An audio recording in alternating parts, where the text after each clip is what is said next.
Good morning दोस्तों, आपका स्वागत है हमारे YouTube channel art of being के अंदर। आज जो हम आपके साथ टॉपिक शेयर करने वाले हैं वो है पीएमसी। तो हम डॉक्टर दलजीत सिंह जी से जानना चाहेंगे कि पीएमसी के रोल्स एंड रिस्पॉन्सिबिलिटी क्या होती है एंड इसकी क्या कॉस्ट आती है। तो आइए जानते हैं डॉक्टर दलजीत सिंह जी से। सर, ये जो पीएमसी होती है ये आर्किटेक्ट एंड इंजीनियर होते हैं। इसमें सर क्या डिफरेंस है? हाँ, आपका बहुत अच्छा सवाल है।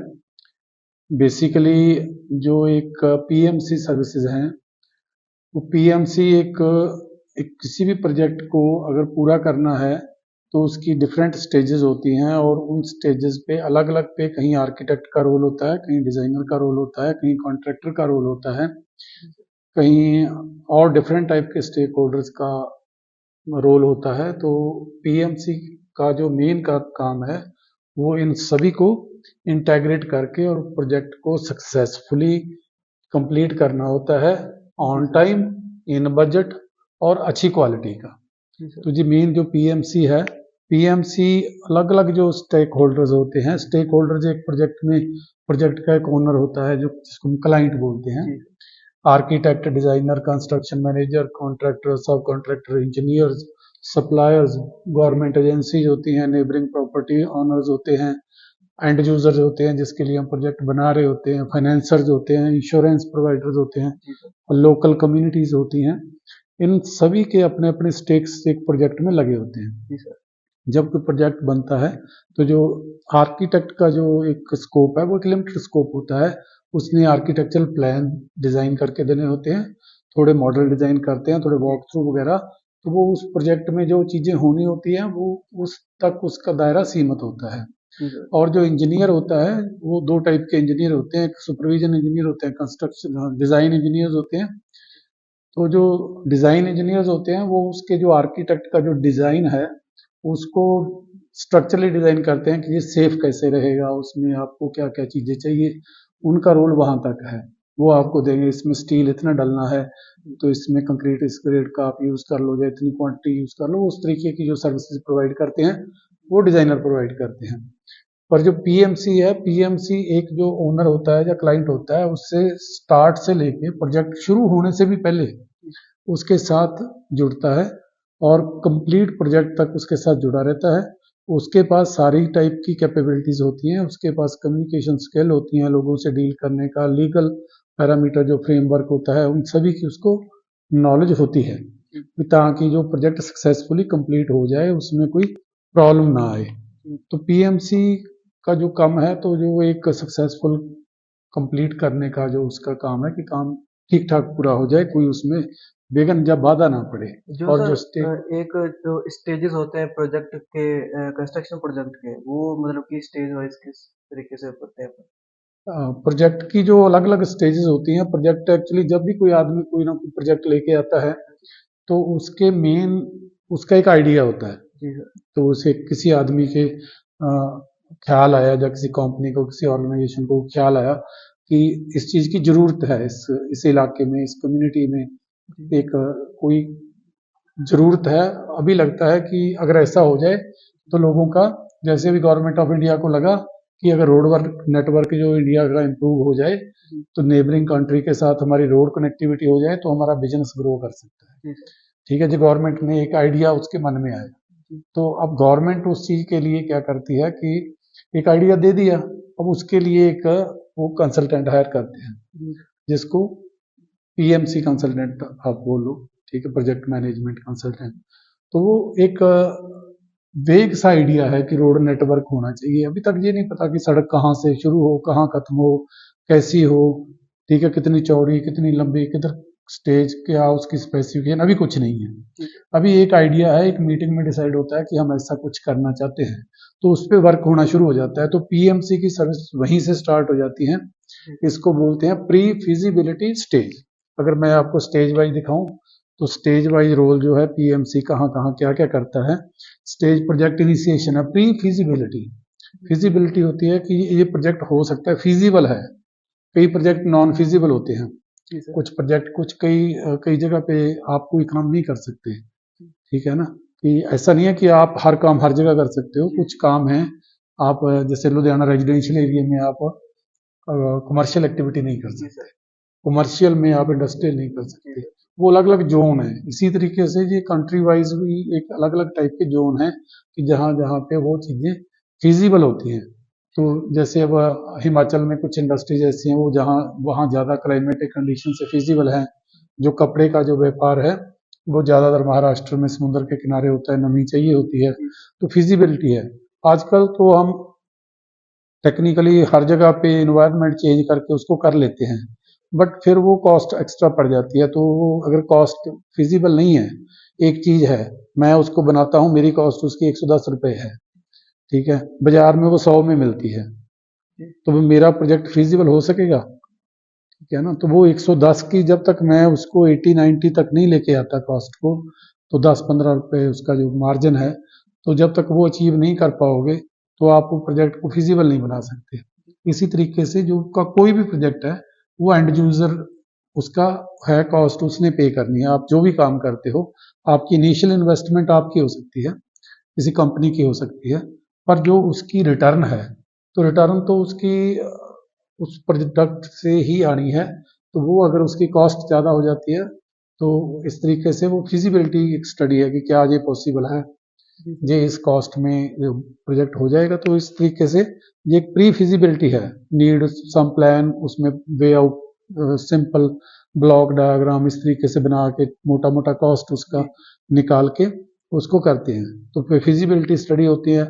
फिर फिजिबिलिटी में अगर उसको लगता है कि ये हाँ ये एक फिजिबल है, प्रोजेक्ट हो सकता है, तो फिर उसके ऊपर जो है प्रिलिमिनरी प्रोजेक्ट शेड्यूल, बजट, कितनी आपको लैंड चाहिए, कितनी कॉस्ट चाहिए, कितना टाइम लगेगा, तो ये जो है प्री फिजिबिलिटी में आ जाता है।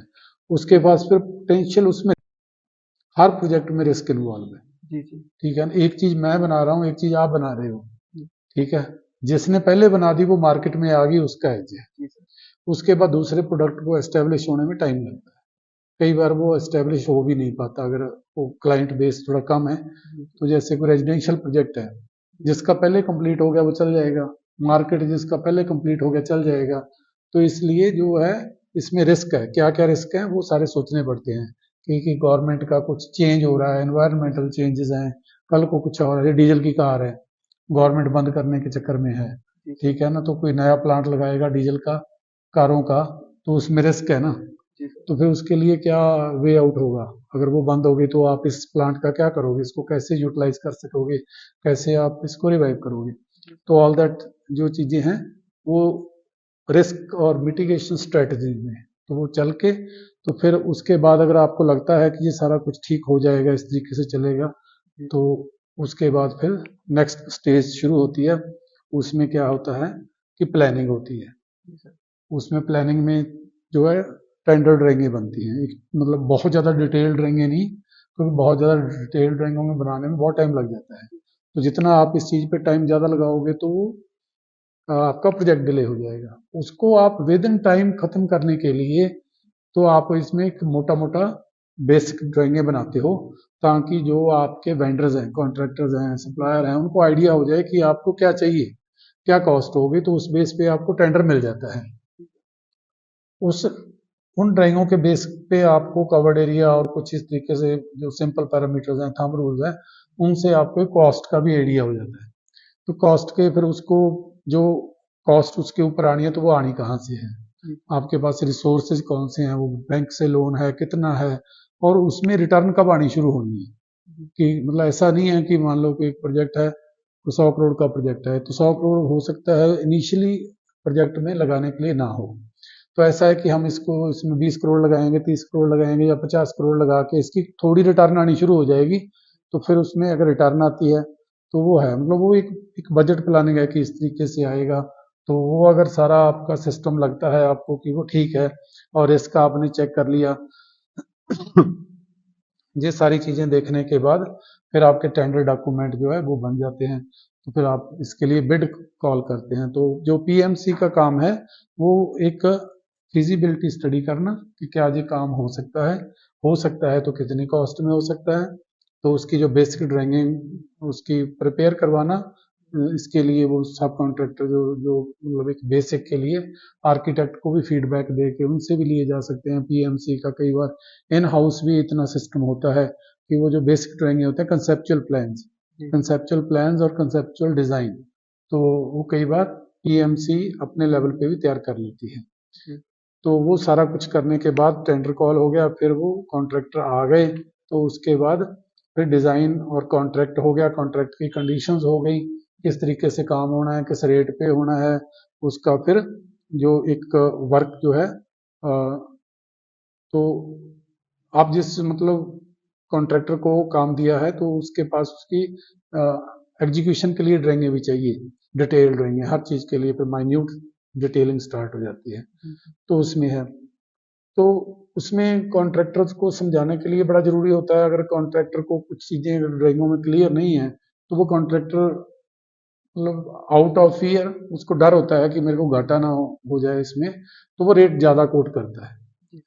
तो कोई भी आपको अगर मैं बोलूंगा कि आपने ये काम ऐसे ऐसे करना है, अगर आपको क्लियर नहीं है तो आपके पास एक ऑप्शन होती है, आप मना तो कर रहे नहीं मेरे से नहीं होगा, तो आप रेट कोट ज्यादा कर लोगे, ठीक है ना। तो वो रेट कोट आपने इसलिए नहीं किए कि आपके मन में कुछ बेईमानी है, बट आउट ऑफ फियर है कि आपको क्लियर नहीं है।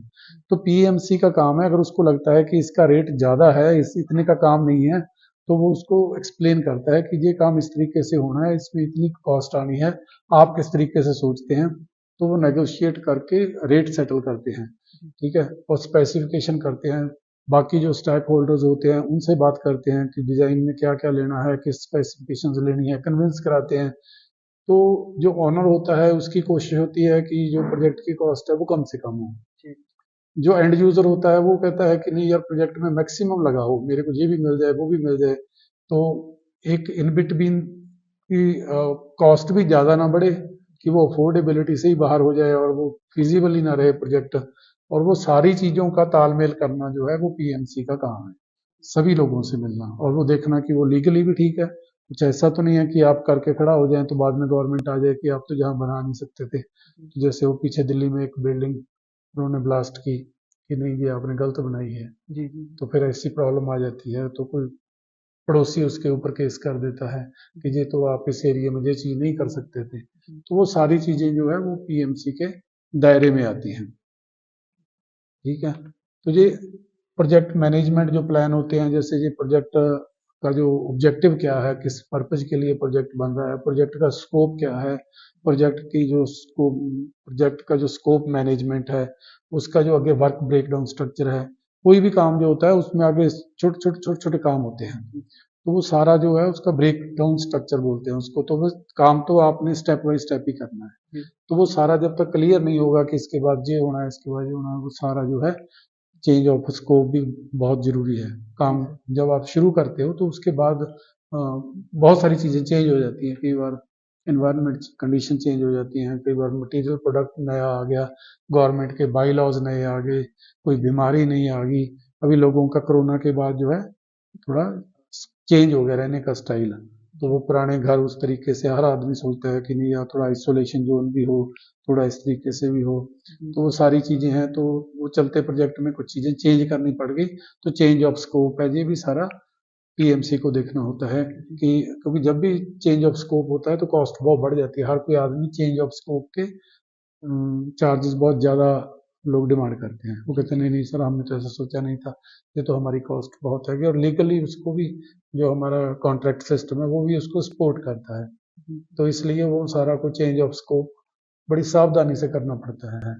तो प्रोजेक्ट में टाइम मैनेजमेंट का बहुत इंपॉर्टेंट रोल है कि कौन सा काम है, क्योंकि एक काम करने के लिए 4 लोग इन्वॉल्व हैं, तो वो चारों लोगों को अलग अलग टाइम पे सामान तैयार करना है। जैसे कोई शादी का फंक्शन होता है, शादी के फंक्शन में एक हलवाई है जो खाना तैयार कर रहा है, ठीक है, एक स्टेज तैयार करने वाला आदमी है, एक जो टेंट लगाने वाला आदमी है, एक अलग से फंक्शन चल रहा है जो मेन फंक्शन है शादी का, तो उसमें गेस्ट आ रहे हैं, तो वो सभी का रोल है ना उसमें। तो उसमें जो एक आदमी है, वो जो इवेंट मैनेजमेंट टीम है, वो सारा कुछ देखती है कि अगर हलवाई नहीं आएगा तो एंटरटेनमेंट जो है टीम का जो सिस्टम है, तो वो उनको खाना पीना जो कौन देगा, जो बैठने का अरेंजमेंट है वो सारे अलग अलग है ना, वो एक जो ये सभी को देखता है कि बाकी सारे लोग टाइम पे हैं, अगर कोई नहीं है तो उसका क्या आपके पास इलाज है। ऐसा तो नहीं है ना कि दूल्हा खड़ा है और घोड़ी वाला घोड़ी लेके नहीं आया, ऐसे तो नहीं होता। तो कोई ना कोई तो उसको देख रहा है ना। तो इसी तरीके से प्रोजेक्ट मैनेजमेंट का वो है कि वो जो चीजें रिक्वायर्ड हैं प्रोजेक्ट की सभी को, तो वो टाइम पे हों और सभी के साथ उसका कोऑर्डिनेशन है। प्रोजेक्ट का जो है ये सारा वर्क ब्रेक डाउन स्ट्रक्चर जब आप बना लेते हैं तो आपको पता चलता है कि कब क्या चाहिए वो सारी चीजें आप मैनेज करते हैं। जी सर। फिर प्रोजेक्ट का जो क्वालिटी मैनेजमेंट है, क्वालिटी एश्योरेंस प्लान है। First of all quality assurance है कि यार हाँ ठीक हो जाएगा, उसके लिए ऐसा सिस्टम हो कि क्वालिटी आपकी ठीक रहे। तो अगर ठीक है तो फिर उसके बाद सिस्टम अगर आपका ठीक है तो फिर उसको एट रैंडम आपने चेक करना है कि वो सिस्टम वर्क कर रहा है कि नहीं कर रहा। तो ये सारा उसमें आता है।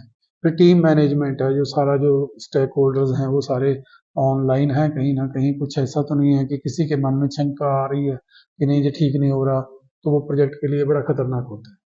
अगर आर्किटेक्ट ने डिजाइन किया है और डिजाइनर बोलता है कि नहीं ये फिजिबल नहीं है, तो उसमें टाइम वेस्ट होता है, प्रोजेक्ट डिले होता है। जी सर। ठीक है, तो ये सारी चीजें हैं। कॉन्ट्रैक्टर का कोई इशू है तो पीएमसी का काम है उसको फर्स्ट ऑफ ऑल पहली स्टेज पे देखना कि इसमें कोई प्रॉब्लम आएगी तो नहीं। जी सर। ठीक है, अगर कॉन्ट्रैक्टर ने रेट बहुत ज्यादा कम कोट कर दिया उस टाइम लगता है बहुत अच्छा किया, बाद में वो काम करता नहीं है, वो वेट करता है कि अभी स्टील सस्ता हो जाए, एग्रीगेट सस्ते हो जाए, मैं तब करूं, जब इसके बाद लेबर सस्ती हो जाए तब करूं। तो वो डिले करता जाता है, बहाने लगाता है, ये नहीं है वो नहीं है। तो अल्टीमेटली उसको वो उसने कॉस्ट जो कोट की है वो फिजिबल नहीं थी, अब उसको लटका रहा है। जी सर। ठीक है, तो वो उस तरीके से अगर वो इनिशियल स्टेज पे पीएमसी को पता है कि इसकी एक्चुअल कॉस्ट जो है इतनी आनी है, अगर वो नहीं हो पाएगा तो फिर उसका एक मार्जिन फिक्स हो जाता है कॉस्ट का कि ये इतनी कॉस्ट इसकी है, तो फिर उससे कम हो नहीं सकता। ठीक है, तो उससे ज्यादा उसको दे नहीं सकता, तो फिर प्रॉब्लम आती है। तो प्रोजेक्ट इस तरीके से कई बार डिले हो जाते हैं। तो फिर उसके बाद कंस्ट्रक्शन फेज है। कंस्ट्रक्शन फेज में जो है जब काम चलता है तो अवार्ड से कंप्लीशन तक जो काम सभी ने अपना अपना काम करना है। तो फिर वो एक साइट के ऊपर जो मॉनिटरिंग है, सुपरविजन है साइट की, वो जो काम चल रहा है वो सारा कुछ एज प्लान्ड चल रहा है, कोई उसमें कोई डिले तो नहीं है, कोई क्वालिटी में इश्यू तो नहीं है, कोई उसमें प्रॉब्लम तो नहीं है। बाकी सारे कॉन्ट्रैक्टर से मैनेजमेंट करना। तो जो एक्चुअल कंस्ट्रक्शन का है, बेसिकली लोगों के मन में ऐसा है कि पीएमसी का काम कंस्ट्रक्शन सुपरविजन का है। जी। तो एक्चुअली कंस्ट्रक्शन सुपरविजन तो उसका एक छोटा सा पार्ट है। जब आपका डिजाइन हो गया, सारे प्लान बन गए, स्पेसिफिकेशन फिक्स हो गई, तो फिर तो वो बहुत ही उसमें स्कोप नहीं होता कि पीएमसी उसमें कुछ ज्यादा अपना कंट्रीब्यूट कर सके। अगर पीएमसी शुरू से इन्वॉल्व है तो वो हर स्टेज पे देखती है, तो वो प्रोजेक्ट जो है फिजिबल अच्छा होता है। तो इस तरीके से वो तो फिर कंस्ट्रक्शन सुपरविजन, तो वो सुपरविजन कंसल्टेंट हो गया, वो एक्चुअली पीएमसी नहीं है। प्रोजेक्ट मैनेजमेंट कंसल्टेंसी एक अलग सिस्टम है, सुपरविजन कंसल्टेंसी एक अलग है। तो पीएमसी में तो उसने डिजाइन, आर्किटेक्चरल, फिजिबिलिटी, कॉस्ट, सारी चीजों को देखना है कि ये जो प्लान है ये सारे काम करने के पॉइंट ऑफ व्यू से ठीक है, आपके प्रोजेक्ट की जो रिक्वायरमेंट्स है उसको मीट आउट करते हैं, जो आपका मेन ऑब्जेक्टिव है वो फुलफिल होता है। तो वो ये सारी चीजें एज ए होल पीएमसी देखता है। तो उसके बाद टेस्टिंग कमीशनिंग का भी है, जब काम कंप्लीट हो गया तो वो वर्क प्रॉपर कर रहा है, तो उसके जो डॉक्यूमेंटेशन है, क्योंकि जब कल को आपको रिपेयर की जरूरत पड़ गई तो सारा कुछ तो हिडन है नीचे, वो प्लान से ही मिलेगा आपको, वो ड्राइंगें मिलेंगी सभी से कि कहाँ कहाँ पे कौन कौन सी इसमें वायर्स डली हुई हैं, कहाँ इसका जो सिस्टम है, सीवर की पाइप कहाँ से आती है, पानी कहाँ से आता है, तो कहाँ कहाँ के पोटेंशियल सोर्स हैं कि वो लीक है, कल को कोई लीकेज है तो कहाँ से निकालेगा वो सारा कुछ। जो उसमें बाद में जो वर्क होना है वो सारी जो डॉक्यूमेंटेशन है, हैंड ओवर करने, क्लियरेंसेज लेनी, वो सारा कुछ पीएमसी के स्कोप में आता है। जी। तो ये इस तरीके से जब हैंडिंग ओवर फाइनल कंप्लीशन हो गया तो फिर पीएमसी अपना प्रोजेक्ट को मानता है सक्सेसफुल है। तो इसके अलावा भी कुछ रिस्पॉन्सिबिलिटीज ऐसी होती हैं जो पीएमसी, जो एक तो डिफाइंड है, जो तो परमानेंट है ही है कि इस टाइप की उसकी जो रोल है वो है, कुछ एडिशनल होती हैं जैसे स्टेक होल्डर्स मैनेजमेंट है। तो कई बार बहुत सारे लोग होते हैं, उनका आपस में कई बार लिंक नहीं होता, तो पीएमसी के थ्रू वो लोग सारे इंटरेक्ट करते हैं, तो एक आदमी उसको, इसको बोलते हैं स्टेक होल्डर मैनेजमेंट। और फिर कम्युनिकेशन प्लानिंग है। कम्युनिकेशन प्लानिंग में है कि जो आर्किटेक्ट है और जो डिजाइनर है, अगर वो आपस में बात करनी शुरू कर देते हैं तो फिर उनका कहीं ना कहीं डेडलॉक हो जाता है। वो कहता है ऐसा नहीं होगा, दूसरा कहता है ऐसे नहीं होगा। अगर वो पीएमसी के थ्रू है तो वो डेडलॉक नहीं होता, वो चलता रहता है, तो पीएमसी उसको मैनेज कर लेता है कि नहीं, आप सुलझा लेता है उसको। इस तरीके से क्वालिटी मैनेजमेंट है, सेफ्टी मैनेजमेंट है, एनवायरनमेंट के इश्यूज हैं, एनवायरनमेंट मैनेजमेंट है, ये भी पीएमसी के स्कोप में कई बार आ जाता है। आजकल एनवायरनमेंट का बहुत इशू है। तो जो पीएमसी इंगेज करते हैं तो मेन ऑब्जेक्टिव जो पीएमसी का है कि वे एक एक्सपर्ट एजेंसी है उसके फील्ड की, उसको सभी उसके सब जो स्ट्रक्चर हैं उनके बारे में उसको नॉलेज है, तो उनकी ऑब्जेक्टिविटी क्लियर होती है, उनका कोई ऐसा कुछ बायस्ड नहीं होता। उनका मेन ऑब्जेक्टिव प्रोजेक्ट का है, ठीक है ना, क्योंकि वो आप तो कुछ फिजिकली उनका तो उसमें सिर्फ सक्सेसफुल कंप्लीशन प्रोजेक्ट का ऑब्जेक्टिव है और उसके पास डिफाइंड स्कोप है, तो वो उसी दायरे में काम करते हैं, तो कोशिश नहीं करते डेविएट करने की। तो वो बेसिकली जो क्लाइंट होता है उसका राइट हैंड ही होते हैं, वो सारा कुछ उसका जो मेन है उनका ऑब्जेक्टिव यही रहता है, एफिशिएंसी से काम हो जाए, कॉस्ट सेविंग हो जाए और जो रिस्क रिडक्शन रहे, ज़्यादा रिस्की उसमें प्रपोजिशन ना हो। ये सर जो पीएमसी की कॉस्ट होती है अंगेज की, ये कितने का आ जाती है सर? पीएमसी जो कॉस्ट है वो डिपेंड करता है कि आप उसके स्कोप में क्या क्या चीजें ऐड करते हो। कंपैरेटिवली अगर लेस आप उसका स्कोप रखोगे तो कॉस्ट भी लेस होती है। तो अगर नॉर्मल जो प्रोजेक्ट कॉस्ट है, बड़ा प्रोजेक्ट है, तो उसकी परसेंटेज वाइज काफ़ी कम कॉस्ट होती है। अगर छोटा प्रोजेक्ट है तो नेचुरली परसेंटेज वाइज थोड़ी ज़्यादा हो जाती है, पर नॉर्मली एक प्रोजेक्ट की पीएमसी की जो कॉस्ट है 0.5% से लेके 2% तक नॉर्मल जो है कंसल्टेंसी पीएमसी चार्ज करती है, डिपेंडिंग अपॉन द कि उसके स्कोप में क्या क्या काम है। तो कई बार जो अगर टोटली डिजाइन और वो सारा कुछ उसके स्कोप में ही हो तो फिर इससे ज़्यादा भी हो जाती है। नॉर्मल जो कोई बहुत ज़्यादा कॉस्ट नहीं है, बट इससे जो है 20-25% का पीएमसी अगर इनिशियली इन्वॉल्व हो पीएमसी और अच्छी पीएमसी की जो सर्विस प्रोवाइडिंग जो फर्म है और उसके जो इंजीनियर्स हैं, जो उसके भी जो सब कंसल्टेंट्स हैं अच्छे हैं, तो 20-25% तक कॉस्ट सेविंग हो जाती है और जो टाइम की सेविंग है कंप्लीशन प्रोजेक्ट की सक्सेसफुल हो जाती है। तो मेन ऑब्जेक्टिव इसकी कॉस्ट को कंपैरेटिवली कम है पर एडवांटेज ज़्यादा है। हाँ जी दोस्तों, जैसा कि आपने सुना ही होगा डॉक्टर दलजीत सिंह जी से कि पीएमसी क्या होती है, इसकी रोल्स एंड रिस्पॉन्सिबिलिटी क्या होती है एंड इसकी कॉस्ट क्या आती है। आई होप आप सबको समझ में आ गया होगा।